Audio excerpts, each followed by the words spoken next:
I'm ready to go live.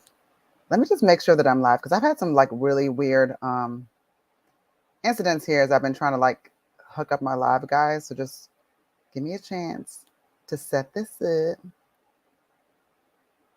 and make sure that it's correct.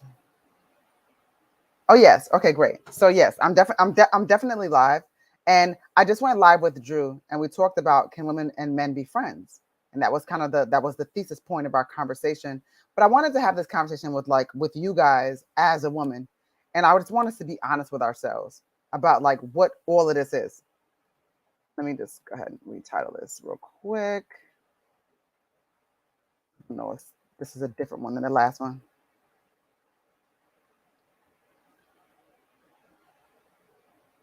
I'm here. I'm live. I'm in here. I'm in here. Give me a second.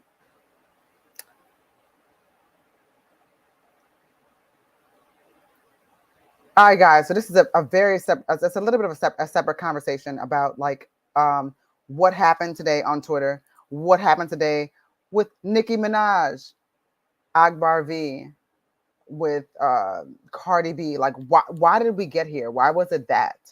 Why was that the situation, right? And but beyond that, because Jordan and I kind of dug a little bit deeper into it, you know, as far as like what the parameters were and like what sort of some the relationships were. It's like, can women be friends with women? I happen to think so. You know, I will say this, guys, until the calves come home. I've always said to people, like, I have friends that I've known since childhood that I'm still very good friends with to this day. I'm friends with my friends. I don't have caustic relationships. Hey, what's up, Karim? Oh, there you go. Karim is my boo. But my thing is like, can women be friends with each other?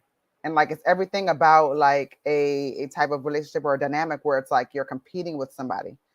And I don't think so. Like for me, I've always been the kind of person where it's like, I have very specific like goals for myself and things that I love that I would like to champion for myself. It's never had anything to do with another woman being like in my competition. I never thought like that. And I think what's happening here when we're talking about the girls, let me go back to that graphic that we had built up for y'all. Hold on one second. It's the girls in this dynamic here, right? We have Nicki, who I believe is weaponizing her minion.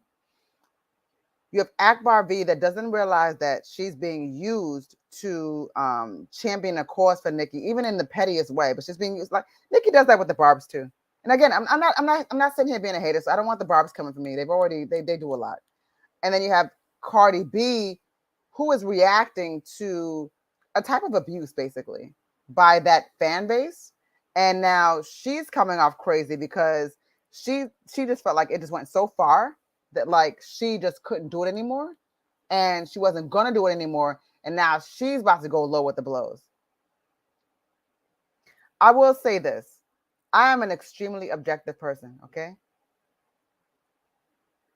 Karim said the institution of men, white men, have caused divisions between women folk. Actually, 1,000% agree with that. And my thing is this, like usually to me, like Cardi B operates in a place where she's usually not the aggressor. She's just trying to freaking live her life. And I think one of the things that endeared us to her is that she was like really living in her moment and like enjoying it and appreciative of it. And like we were living it with her, you know? And that was kind of the beauty of Meg Thee Stallion as well. We're like, yo, Meg, like, you're really living out your dream.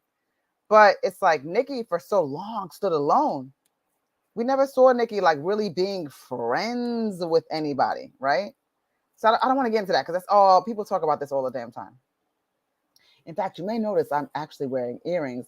My sister bought me these earrings. They're FUBU earrings for us buyers. And I never wear jewelry. So who knows what the hell you crazy ass people out there and outside are trying to do, thinking it's $3 earrings are worth something. Fucking crazy crackpots. Or custies, as Karim and Doggy would say. Anyways, So I want to get into this, like the whole women being friends dynamic. And I think a lot of people really have a lot of trauma, and they have the dynamic is more so like where they're just not used to having a person around them that actually gives a damn about them. Someone that loves them, that's concerned, that like actually cares how their day is. And so those kinds of people, they view relationships as competitive, you know, and they're always in some drama, they're always in some beef. I can honestly say that, like, I've definitely had situations where I've dealt with dramatic people where they were always in some beef, and then they finally found their way to find the beef with me. Like, oh, I suddenly became the problem. But it was a pattern. It was a pattern of a personality, of a type of person. So, anyways, I want to get into this really quick. First of all, can I just say this before I get into this Nicki Minaj and Akbar V and exactly. Karim said, always keep fly jewels, diamonds in the 80s era. That's exactly right. At this particular point, if you were not born and raised in a certain particular time frame, I might have to I gotta vet your ass because I don't know what the hell you're doing. It's just gotten to that point where like if I'm not getting gems and jewels from you, I don't know what I'm doing. Cause I'm here every day trying to learn something from somebody. You know what I'm saying? I'm trying to make my life better, not deal with nobody's freaking nonsense. So before we even get into that, guys, here's one thing I wanted to get into. Larsa Pippen. What is she doing? Why is Larsa Pippen dating? Let's talk about this first of all, because some of you guys might not even realize. Larsa Pippen is the ex-wife of Scottie Pippen, who is the former teammate of Michael Jordan. Scottie Pippen played a very, very instrumental role in the Chicago Bulls during the 90s, right? A very important figure in our hearts. And I guess, feeling like he was second has made Scottie kind of leave a lot of a bad taste in some people's mouths. They feel like, what's going on here? You kind of being a little spicy and misremembering some certain instances of this, whatever. But I mean, I get it. Sometimes, we don't want to look like you're just like the lackey if you played a pivotal role in an organization. So I'm not gonna hold that against him, especially when you're playing a game on that level. So I'm never gonna be that person. But let's talk about a wife, an ex-wife, Larsa Pippen. And I don't make no excuses for players. You know what I'm saying? Like, these dudes are menacing. They do a lot of different things. But Larsa Pippen to be dating the child of the ex-teammate of your ex-husband, that's some real crazy datty nonsense. Because I would assume that at some point Larsa viewed these children as maybe her own kind of family in a sense, because that's that's a very different world where you can't just pal around with everybody. You can't be playing championship three-peat Bulls and be at the Applebee's. Don't work like that. You holding this child up like his baby Simba. 20 some odd years later, you fucking him? What's wrong with you? I don't get down. That's some real wickedness. Hollywood is so perverse to me. Like, I don't even understand how you guys move. Like, I think it's so weird. Like, I really get disturbed and uncomfortable about like the dynamics and how things work. Like, that stuff is just very, very weird to me. And I don't understand why like I don't know. Like, I always question everybody's motives. So what are the motives here? Are the motives from her to piss off Scottie? Are the motives from him to piss off his dad? What are y'all doing? I don't understand. So I'm not. We'll get to that later. But anyways, the other big story here is that Nick Cannon, his baby mom, made a statement on social media. I guess she was like just frustrated about like just child rearing or something like that. And she decided to make a statement on social media. And she's like, yo, like, well, shit, if you want to make sure that I got a nurse on demand, here's my Venmo info. So people took that as a way to say that Nick Cannon is a bad dad and he's not really like, really providing for her. He's not showing up. Oh, hold on a second. Let me put that in the title. Nick Cannon.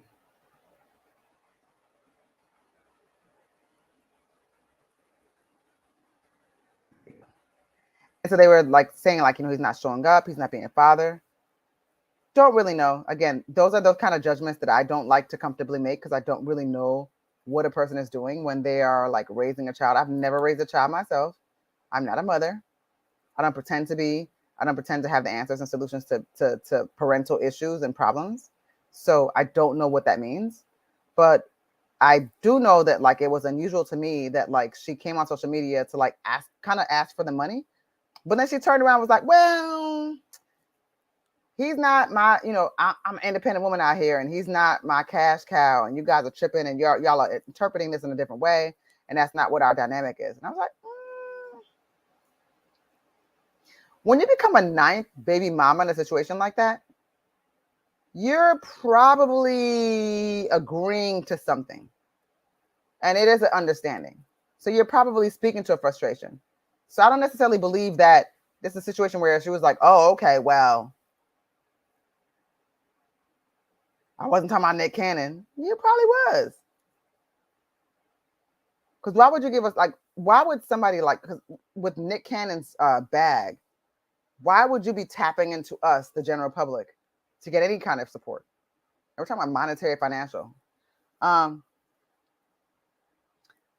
Karim says sexuality has nothing to do with their behaviors as parents, unless it's a kink that causes them to shirk their responsibilities.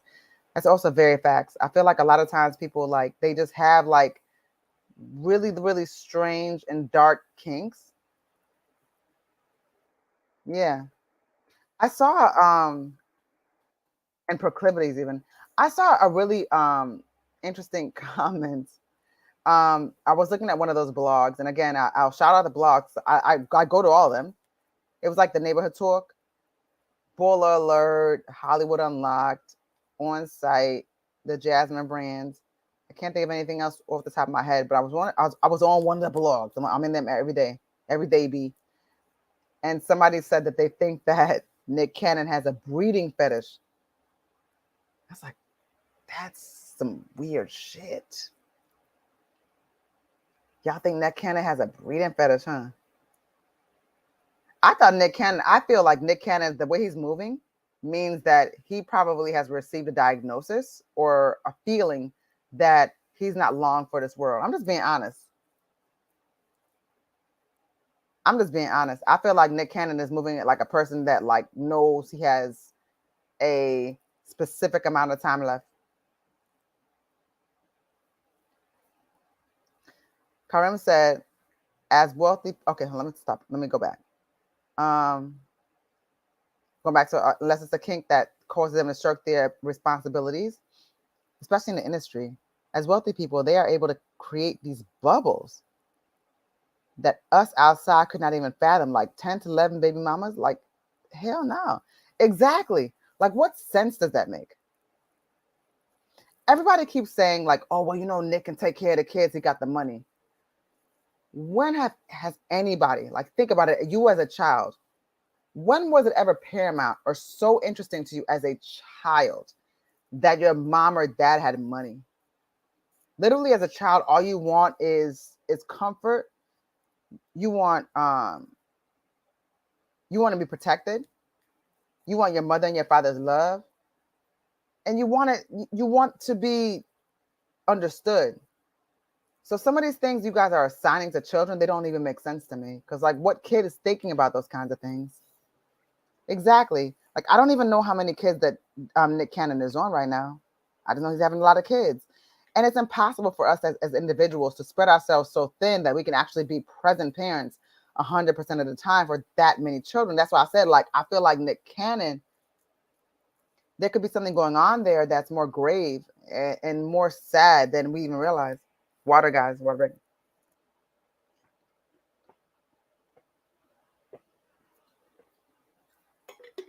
So I feel really sad about that, thinking about like whatever he could be going through that makes him feel like he can justify this kind of work. Like, yo, this is what we're going to be doing right now. No, that's freaking crazy. Exactly, Kareem. 10 to 11 baby moms. Like, who are you? That's nasty. Because why are people, because here's my thing.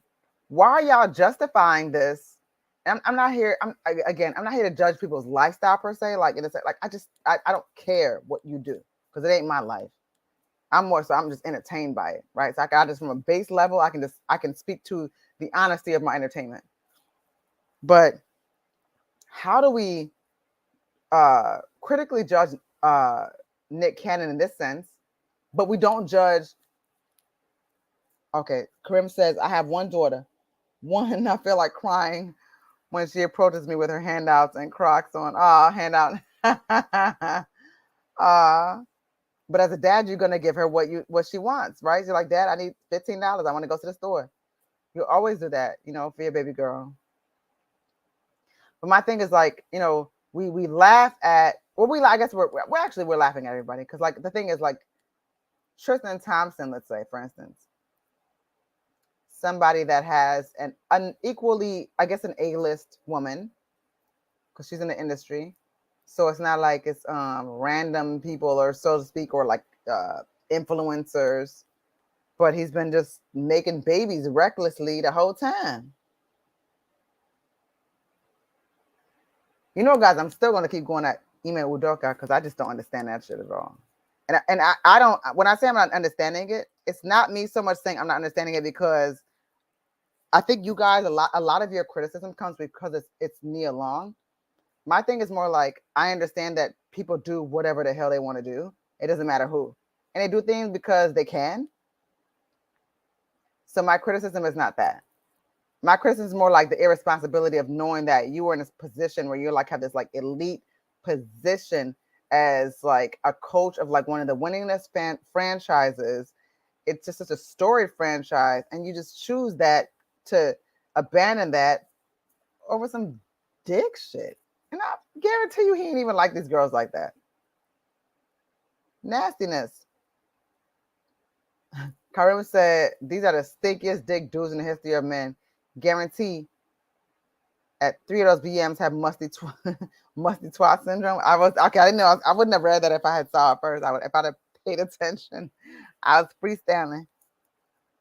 Musty twat. Well, you know what? To be honest with you, like, when people move that dirty, I don't think that they're thinking clearly. And I do feel like it is one of those things where it's like it's like with reckless abandon. I do think that. You guys, and here's my thing too, like, stop making excuses for people having bad behavior. Like, just stop it. Look at what happened even like with Mystical. Mystical is back in the news cycle. And now what are they charging him with? They're saying that Mystical raped another woman, and he raped the girl, and he had all these different drugs on him, like methamphetamines, opioids, weed, cocaine, whatever the hell he had on him. But he was doing something like real like trippy stuff where he was like asking the woman to pray with him so he could pray out the demons before he raped her. These people are not our heroes.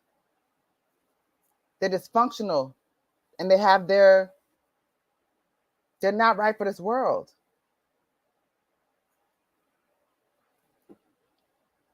I don't want to treat cheating as that kind of behavior. I think that cheating to me seems like more like a crime of opportunity. You do it just because you can. People just cheat because they can. Maybe I just cheat because, we work 9 to 5 together, and, it's cool. Like, we happen to like the same spot around the corner. We all work at this, we work at the same place. We eat the same foods, and we kind of enjoy the same activity. I feel like a lot of people cheat in that way. I've always just been, and I'm not saying this from some like kind of cool place or like where I think I'm better than anybody. I've just always had that separation, like from work, where I'm just really strong about making sure that like people at work are people at work, and people that I would deal with are people that I would deal with. They're completely separate worlds. Karim said there are either mental abuse issues or severe whole values. To raw anyone in this era with this much efficiency is crazy.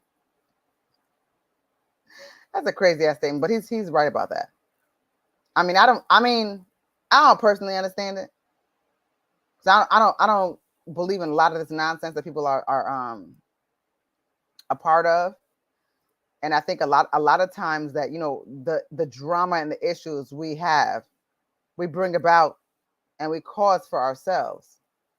But I want to go back to the thesis statement here. Can women be friends? And I believe that women can be friends. I just think that you have to be the kind of woman that does not believe that every woman is your competition or your enemy. I've never been jealous of a friend. I promise you guys, I would never do that. I've never thought of a friend and been like, yo, I want what she has, or I deserve what she has because I'm better than that. I've never thought like that. I do so much of my, I spend so much of my time like championing people's causes and uplifting people. The one thing I can say though, and this has been something I've talked about, I feel like it's very, very interesting and very kind of like, I don't want to say it's unique to New York, but it's a New York thing. New York people will see you have a talent, right? I'm going to just say something mad random. Like say I play guitar and I'm just dope at the guitar, just like natural with it, right? A New York person is inclined to be the kind of person be like, yo, she's great at guitar, and like bring you into rooms and champion you, but create an environment where people will think that the only reason or the only way they can connect with you is through them. And then they'll make it seem like they're your manager. They'll make it seem like they're the ones that help you with your chords, you with your progressions. Like this, it's like, yo, this, you have nothing to do with this. Like you literally just found out I do this thing. That's a New York thing. I find like that's a New York. LA things that I've noticed. LA people is so random. Like people are in these big ass fucking 10,000, 20,000 square foot mansions and got these random ass people just living in there. Not even necessarily relatives. It's like, why is this person here? Who the hell Kato Kaelin there waiting in this house in 2022? Did we not learn? It'd be random ass people. Okay, so I can't Kareem said again, I came up in the age of free sex, sex without concern. This shit now is mind-blowing as much as the women now view each other with less camaraderie. Like I see, like camaraderie. Well, my thing is like, it's not even just that. I think that like, I will say this, in my youth, I feel like there was a healthy concern about like what could happen if you operated in a way that like was just reckless. I think now, and I could be wrong, somebody could tell me different. I feel like people today, we're in a society where it's like every single STD, or even like there's like the terminal illnesses are kind of the category is different. When we're talking about like the 80s, maybe like the early 90s, people were dying of AIDS, right? Because there wasn't a lot of eyes on it. No one really understood it. So people were dying. People were quiet about it. It wasn't like social media either, like where it's like now somebody has monkeypox, it's out loud. You know, you'll see it on their face. Like they got all these monkeypox sores or things where they can live with, like certain STDs that are forever, people are still living with. I see y'all still throwing drawers on stages with people that have these forever STDs, right? I appreciate that these people don't have a stigma where people are looking at them like, oh my God, they're like, you know, pariahs and stuff like that. I don't want that to happen. I don't feel like it should be that. And the innovations now with medicine and especially with things like HIV/AIDS is where you have somebody where it's like, you guys are running with this narrative back in the day where it's like, oh, well, you know, Magic Johnson got his AIDS cured. It's a conspiracy. No. Where we're at today with those kinds of the developments in science and medicine is where someone can have those kinds of illnesses and have an undetectable viral load or amount. So I champion that. I don't think that these people should be considered like, you know, persona non grata. Karim, Karim said people would not even speak about sex, and now they shout out, "I eat ass," huh, sir? Yeah, that's true. I'm not gonna lie to you guys. Like, at some particular point, I was like on some like shock jock shit my damn self, and I was just like asking anybody if they eat ass. Like, I really was, just to see what kind of reaction I can get out of somebody. I would definitely ask somebody a question like that, like, "Yo, you eat ass?" And it'd be like somebody that like you just should not be asking that. Like, I might at some point, if you'd have asked me like at 22, 23, I would have definitely asked Barack Obama, "Yo, you eat ass?" As a married man with children. That's stupid shit, right? But I do feel like we're just hyper over sexualized as a people. And again, like I said, it's not a moralistic standpoint. It's more so like what people feel like they have to do in order to belong. Because I don't care. You could be a sex worker, or you could be somebody that is in a church. Karim thinks Barack definitely. I don't know how. I just can't imagine it.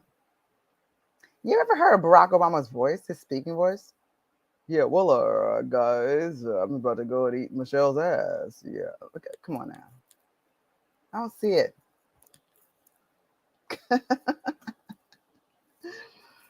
That's not what I'm seeing. I'm just not seeing it.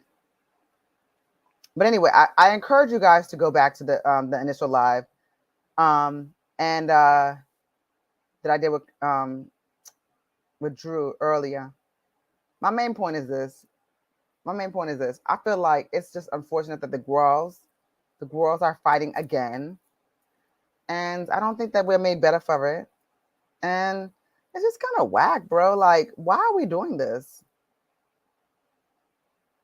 Hey, Kotham, I'm just, girl.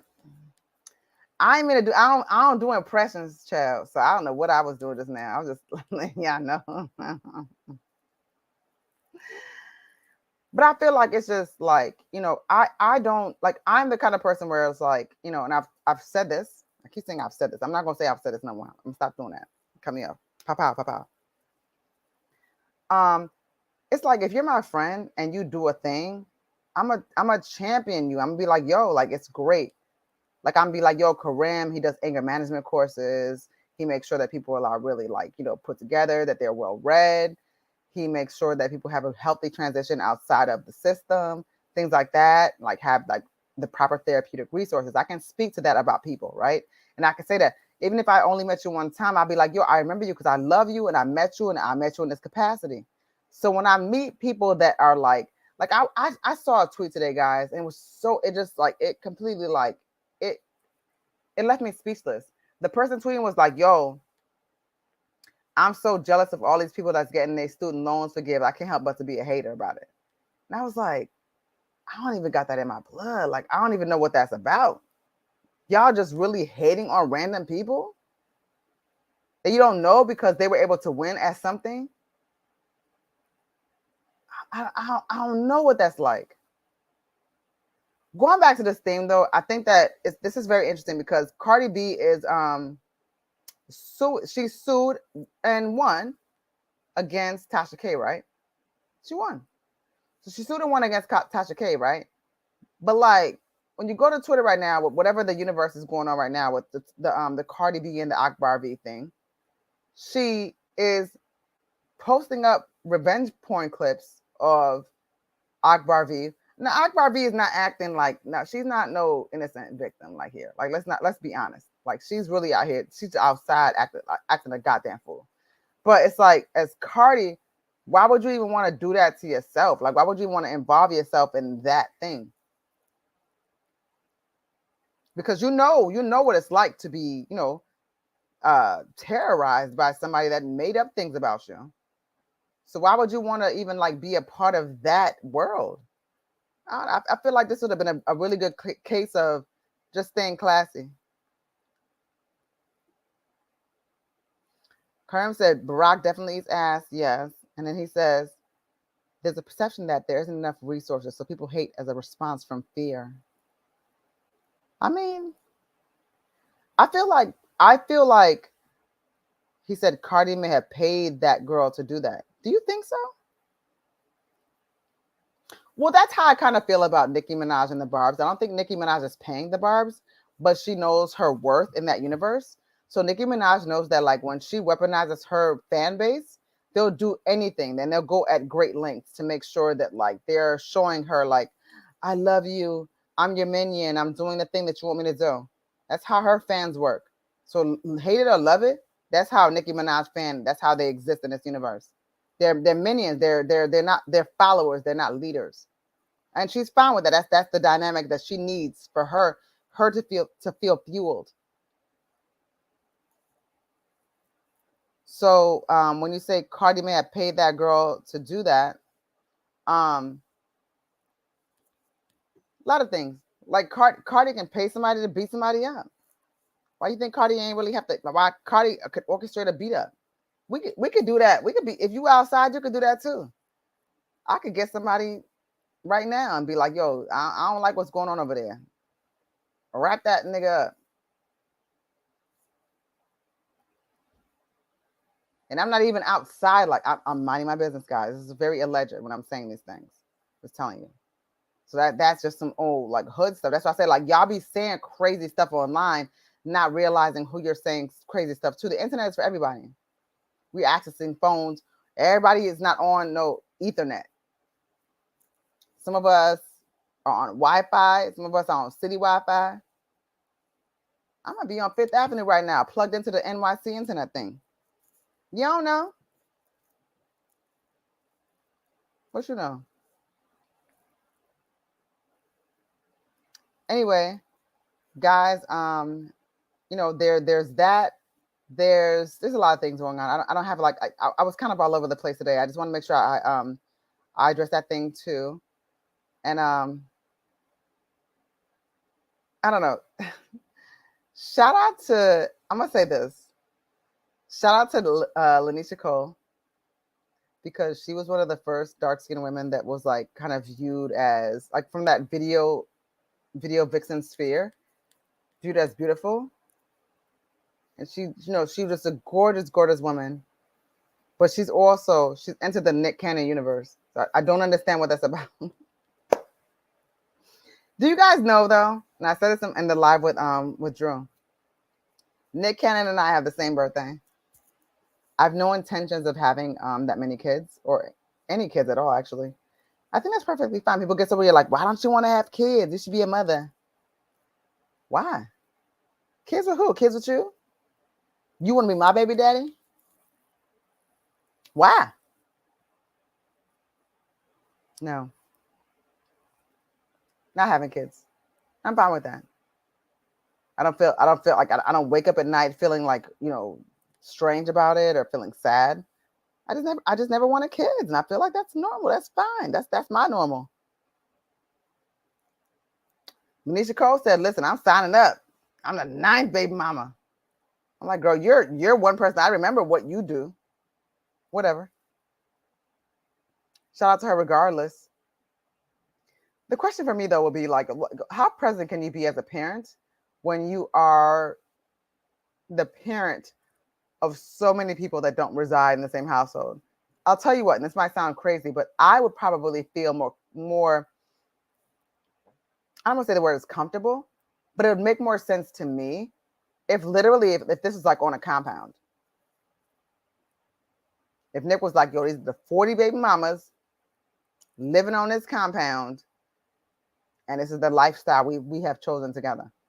I feel like it would be impossible for most anybody to be present for children that are all being raised in different households when you have that many children. That's just me. Anyway, guys, like I said, October 8th, me, Nick Cannon, Matt Damon, Saucy Santana.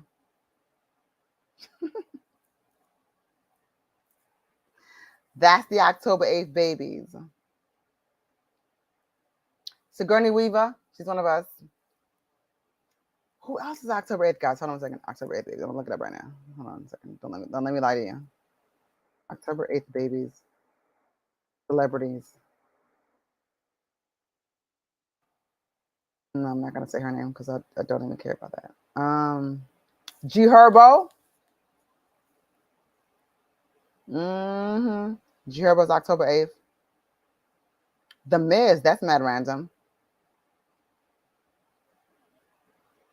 Oh, Kylie Russell has my same birthday. R.L. Stein. That's kind of interesting. Chevy Chase. That's a little old school for you guys. You might not remember who he is. And CeCe Winans. Oh my God. Remember you guys? Back in the day, you guys thought BB and CeCe Winans were a couple and they're brother and sister. You fucking freak, crazy people. What is that song we used to sing back in the day at church? BB and CeCe Winans. I'm trying to tell y'all right now. I can't remember the song that we sing at church all the time. And I can't remember the song right now off the top of my head. I don't know. Anyway, let me get the hell out of here. I cannot remember the Addictive Love. That was the song. Yep. It hit number one on the US Christian, of course, but it hit number one on the US R&B. Yeah. That was my song back in the day. Okay, so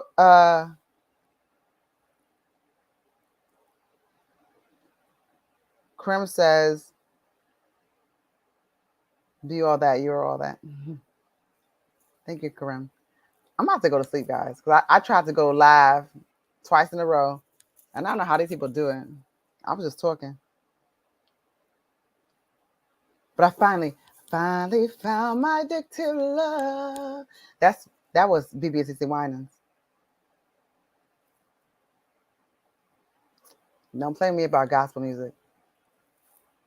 We could start getting into Marvin Sapp. Anyway, I'll talk to you guys later. I'm about to be out. Bye.